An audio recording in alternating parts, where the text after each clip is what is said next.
Brian Powell of I Run Far here with Ellie Greenwood after her win at the 2015 Grand Trail des Templiers.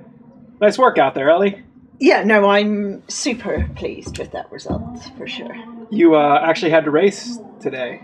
Yeah, it was a tough race. I mean, I honestly, when I decided to do this race, which was only about probably 4 or 5 weeks ago, I thought I would like to come top 10. Like, I went in with the, look, I really don't know where I'm at.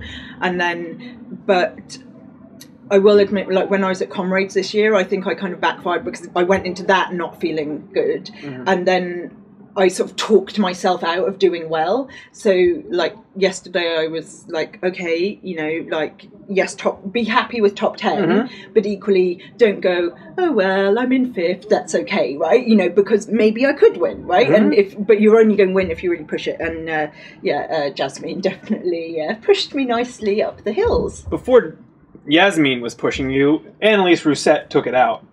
She had a couple minutes on you, both, or not everybody. Yeah, I mean, I don't know. Obviously, like, it was dark when we started, you know, it's massive people. And I mean, it is the trouble, like, being a woman is then, like, the women are mixed in with the guys. So you actually have no idea what position you're in.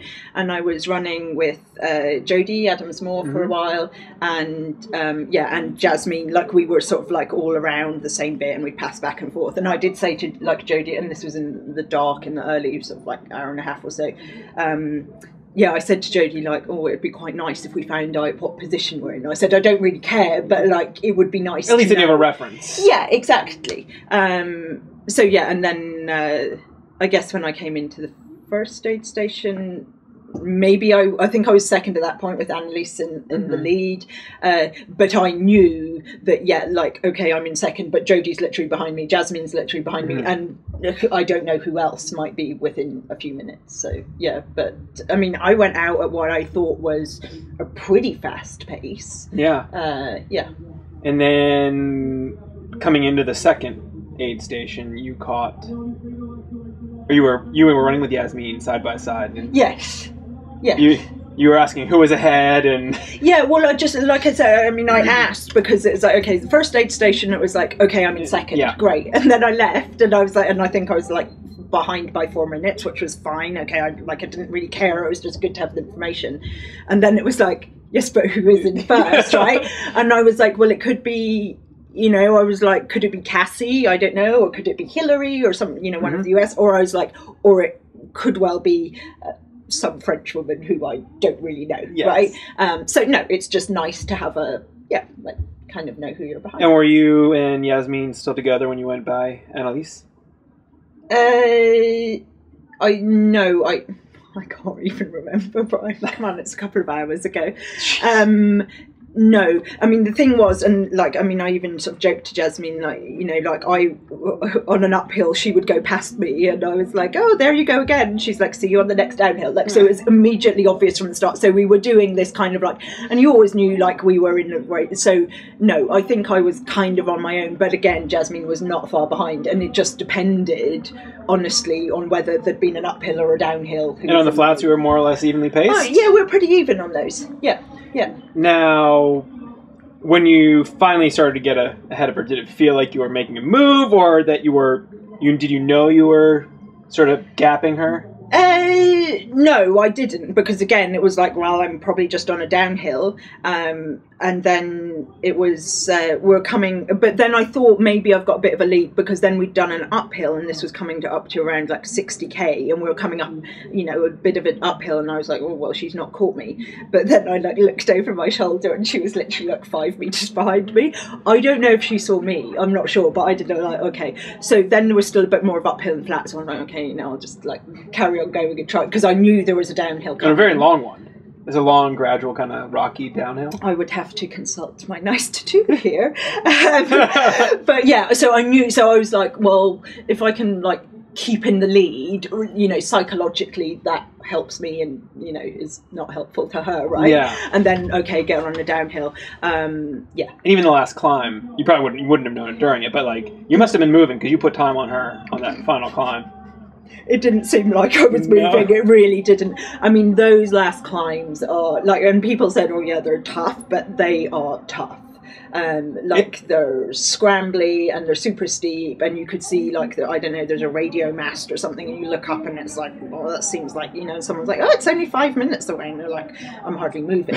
But I was going as fast, you know, I wasn't hanging around. Like it would be the sort of situation where it would be tempting to like stop and take a breather for a couple of minutes, or like even like 10 seconds, but I was like, I can't do that. So I was moving as fast as I could on the last uphills, but it was pretty snail's pace. Aside from the general fatigue of running a really fast 50-miler, everything hold up? I mean, it's the longest run you've done in quite a while. It's the longest run I've done since Comrades. Yeah.